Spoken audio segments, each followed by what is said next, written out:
80ನೇ ಸ್ವಾತಂತ್ರ್ಯೋತ್ಸವದ ಹಾರ್ದಿಕ ಶುಭಾಶಯಗಳು. ನಿಜವಾಗ್ಲೂ ಈ ಒಂದು ಸ್ವಾತಂತ್ರ್ಯೋತ್ಸವವನ್ನು ಒಂದು ಅದ್ಧೂರಿಯಾಗಿ ಹಬ್ಬದ ವಾತಾವರಣದಲ್ಲಿ ಎಲ್ಲ ಕಡೆ ಆಚರಿಸ್ತಾ ಇದ್ದೇವೆ. ಈ ಹಲವಾರು ಕಾರ್ಯಕ್ರಮಗಳ ಮೂಲಕ ಇವತ್ತು ಸ್ವಾತಂತ್ರ್ಯೋತ್ಸವವನ್ನು ಮಾಡ್ತಾ ಇದ್ದೇವೆ. ಸಿದ್ಧ ಕಲ್ಯಾಣ ನಗರದಲ್ಲಿ ಈಗಾಗಲೇ ಸಾವಿರಾರು ಸಂಖ್ಯೆಯಲ್ಲಿ ಮುದ್ದು ಮಕ್ಕಳಿರ್ಬೋದು, ಮಹಿಳೆಯರ ತಂಡ ಇರ್ಬೋದು, ಯುವಕರ ತಂಡ ಇರ್ಬೋದು, ಹಿರಿಯರ ತಂಡದಿರ್ಬೋದು, ಹಲವಾರು ಸಾಂಸ್ಕೃತಿಕ ಕಾರ್ಯಕ್ರಮ ಮಾಡುವ ಮೂಲಕ, ಸಿಹಿ ವಿತರಿಸುವ ಮೂಲಕ ಈ ಒಂದು ಅದ್ಧೂರಿಯಾದ ಸ್ವಾತಂತ್ರ್ಯೋತ್ಸವ ಮಾಡಿದ್ದೇವೆ. ಎಲ್ಲರಿಗೂ ಕೇಳ್ಕೊಳ್ಳೋದಷ್ಟೇ, ಪ್ರೀತಿ ಬಾಂಧವ್ಯ ಐಕ್ಯತೆಯಿಂದ ನಮ್ಮ ದೇಶವನ್ನು ಮುಂಚೂಣಿಯಲ್ಲಿ ತರೋಣ.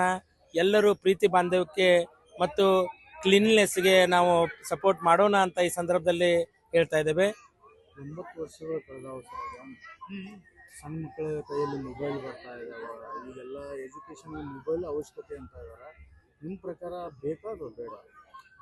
ಮೊಬೈಲಿದ್ದು ಕೀಳರಿಮೆ ಬಹಳಷ್ಟು ಆಗಿದೆ.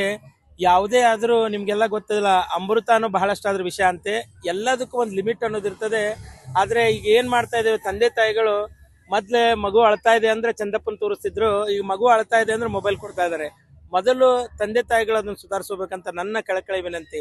ತಂದೆ ತಾಯಿಗಳು ಒಂದು ಪ್ರೇರಣೆ ಆಗಬೇಕು ಹೊರತು ಮೊಬೈಲ್ನಿಂದ ಅವ್ರು ಕೊಟ್ಟು ಅಳಿಸೋದು ನಿಂದ್ರಿಸೋದು ಮಾಡಬಾರ್ದು. ಮತ್ತು ಎಲ್ಲದರಲ್ಲೂ ಒಳ್ಳೆಯದು ಇದೆ, ಕೆಟ್ಟದ್ದು ಇದೆ.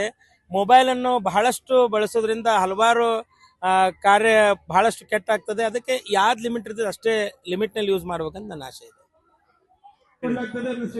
ಇವತ್ತು 80ನೇ ವರ್ಷದ ಸ್ವಾತಂತ್ರ್ಯ ದಿನಾಚರಣೆ ನಾವು ಮಾಡ್ಲಿರ್ತೀವಿ. ಫಸ್ಟ್ ನಮ್ದು ಕಾಲೋನಿನೆಲ್ಲ ಕ್ಲೀನ್ ಇಟ್ಕೊಳ್ಳೋಣ, ನಮ್ಮ ನೆರೆಹೊರೆಯನ್ನ ಕ್ಲೀನ್ ಇಟ್ಕೊಳ್ಳೋಣ. ಆಟೋಮೆಟಿಕ್ಲಿ ನಮ್ಮ ದೇಶನೂ ಕ್ಲೀನ್ ಆಗ್ತದೆ. ಆಮೇಲೆ ನಮ್ದು ಕಾಲನಿ ನಾವು ಡೆವಲಪ್ ಮಾಡಿದ್ವಿ ಅಂತಂದ್ರೆ, ನಮ್ಮ ಕಾಲನಿ ಡೆವಲಪ್ ಮಾಡಿದ್ವಿ ಅಂತಂದ್ರೆ ದೇಶನೂ ಡೆವಲಪ್ ಆಗ್ತದೆ ಅಂತ ನನ್ನ ಅನಿಸಿಕೆ. ಮುಂಚೆ ಇರೋದಕ್ಕೂ ಈಗಿರೋದಕ್ಕೂ ತುಂಬಾ ವ್ಯತ್ಯಾಸ ಇದೆ.